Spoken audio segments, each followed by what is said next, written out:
Selamat pagi, saya Pak Yakobo Sijabat, pengampu mata kuliah Seminar Manajemen Keuangan. Untuk hari ini, kita akan membahas mengenai kajian pustaka. Tapi saya hanya mengingatkan, kita sudah di pertemuan ketiga teman-teman. Teman-teman silakan berproses di dalam pembuatan proposal, karena output nanti di akhir dari perkuliahan kita itu adalah proposal. Oleh karena itu teman-teman silakan berproses. Mulai sekarang sudah bisa menulis bab 1, kemudian nanti dilanjutkan bab 2, selanjutnya nanti ke bab 3. Nah, untuk jenjang sesi ketiga ini, teman-teman akan diajari untuk membuat landasan teori ataupun bab 2 dari penelitian teman-teman. Mata kuliah ini didesain untuk memfasilitasi teman-teman ya untuk melaksanakan penelitian ilmiah di bidang manajemen keuangan. Oleh karena itu teman-teman, kita langsung berpraktek. Silakan sesuaikan dengan tugas yang ada di PPT ini. Hal-hal apa yang teman-teman perlu tuliskan di bab 2. Oke, untuk selanjutnya teman-teman harus pahami dulu kalau berdasarkan buku pedoman skripsi Fakultas Ekonomi yang terbit di tahun 2020, kajian pustaka itu merupakan bagian ataupun salah satu bagian dari bab 2 yang sering disebut dengan landasan teori. Untuk landasan teori ataupun bab 2, di dalam pengertiannya itu adalah upaya untuk menganalisis berbagai konsep sebagai variabel atau fokus atau subjek atau objek dari penelitian kita. Kemudian teori-teori yang relevan yang kita sertakan di dalam penelitian kita. Jadi itu proses di dalam menganalisis berbagai konsep ya.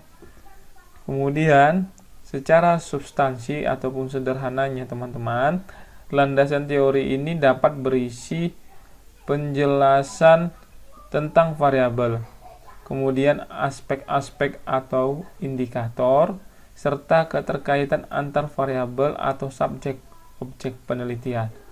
Nah, untuk hakikatnya landasan teori ini itu mengungkapkan dan menegaskan serta menyanggah atau mengisi kekosongan dan mengembangkan penelitian terdahulu sehingga menghasilkan kebaharuan penelitian.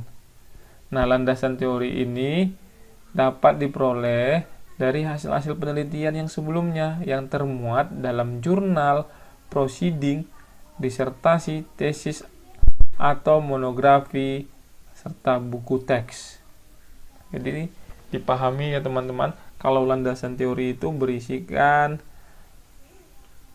hasil-hasil penelitian yang termuat di dalam berbagai bentuk publikasi.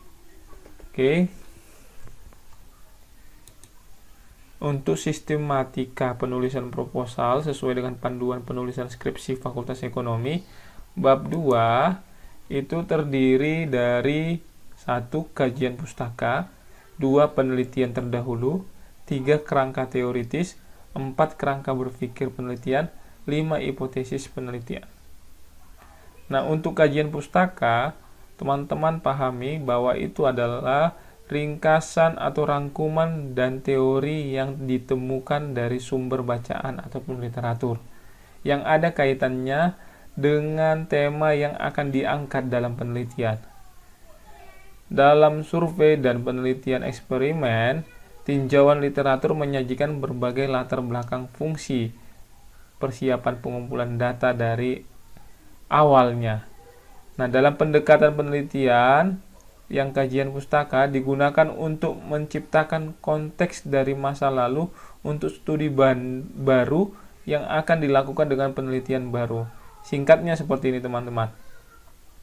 Kajian pustaka dimaknai sebagai rangkuman penelitian-penelitian terdahulu yang membantu peneliti mengembangkan ataupun mengidentifikasi permasalahan dan parameter masalah yang akan diteliti, serta memperluas pandangan dan pengetahuan peneliti agar dapat menghindari pengulangan peneliti yang telah dilakukan orang lain ataupun menjaga originalitas penelitian. Oke, sampai di sini paham ya teman-teman. Jadi kajian pustaka itu ringkasan atau rangkuman dari teori yang ditemukan dari sumber bacaan. Ya, nanti berisi tentang beberapa teori-teori. Kalau di keuangan bisa aja kita akan berbicara tentang rasio, kemudian jenis-jenis rasio, kemudian kalau perlu ada pengertian laporan keuangan, ya itu teman-teman. Kemudian untuk penelitian terdahulu yang kedua itu berisikan tentang penelitian-penelitian sebelumnya yang masih membahas variabel yang sama dengan skripsi yang diajukan. Nah, penelitian terdahulu ini itu upaya peneliti untuk mencari perbandingan dan selanjutnya untuk menemukan inspirasi baru untuk penelitiannya. Di samping itu, penelitian terdahulu membantu peneliti dalam memposisikan penelitian serta menunjukkan originalitas dari penelitian. Ya, jadi ini berisikan tentang artikel-artikel yang telah teman-teman kumpulkan, mapping ya menjadi penelitian sebelumnya. Kemudian kerangka teoritis. Nah, bagian ini berisikan tentang gambaran umum ataupun gambaran hubungan antar variabel yang disusun secara sistematis berdasarkan kerangka teoritis tadi ya teman-teman, dalam memecahkan atau menjawab masalah penelitian. Jadi kerangka teoritis ini berisikan penjelasan tentang masalah dan keterkaitan hubungan pengaruh ataupun perbedaan antar variabel sehingga mendasari munculnya hipotesis penelitian. Jadi ini lebih kepada kerangka ataupun rangka penelitian teman-teman ya, model teman-teman. Dia memakai variabel X-nya berapa variabel, kemudian variabel Y-nya apa ya, di situ harus jelas ya teman-teman di kerangka teoritis. Nah, kerangka berpikir ini lebih kepada rangkaian alur berpikir yang dimulai dari mengidentifikasi masalah.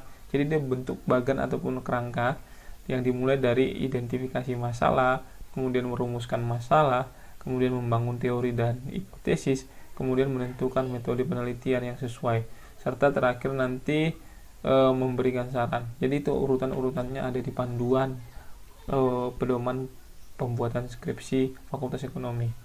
Kemudian yang kelima, hipotesis penelitian.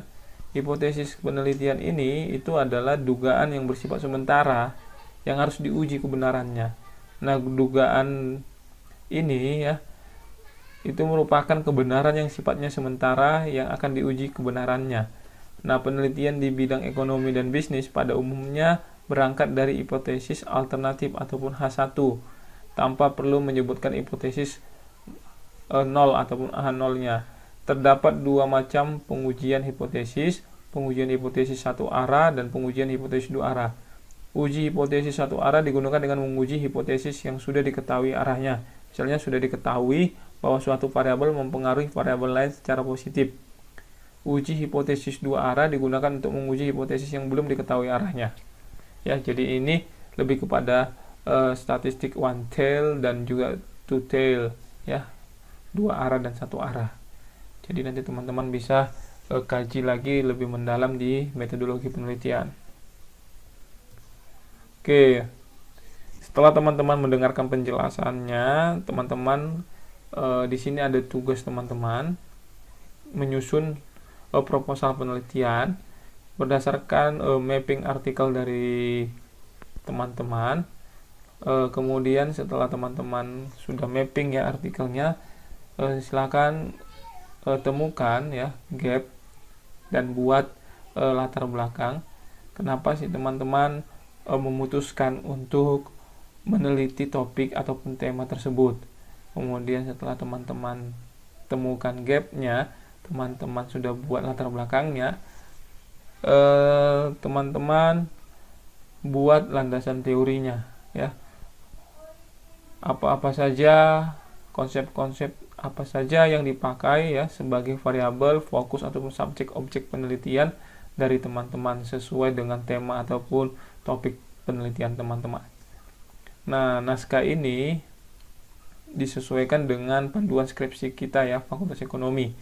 Nah, untuk ketikannya itu di atas kertas AVS Quarto yang A4, ukuran kertasnya itu 21x28 ya, nanti dibaca. Kemudian seluruh naskah untuk aturannya, pengetikannya, kemudian penggunaan halaman itu sudah ada saya buat di PPT ini.